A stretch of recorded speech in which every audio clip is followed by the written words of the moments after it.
القدس إله واحد آمين. فلا تكون إلا فرحا. تثنية إصحاح 16 آية 15. رسالة البابا كرولوس ليكي النهاردة. متستعجلش يا ابني، إرادة ربنا هو ليه وقته اللي مختاره ليك، ودايما ترتيبه مفرح. توقيت الله مثالي في كل شيء، حتى لو ما فهمتش الحكمة في التأخير دلوقتي. اطمن، هو مش نسيك، هو بيرتب ليك الفرح والنجاح في كل حاجة تمتد إليها يدك.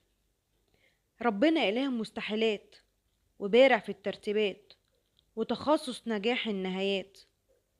هيعوضك هيعوضك بالحاجة اللي كل يوم بيتكلموا عليها وانت من جواك فاقد الأمل.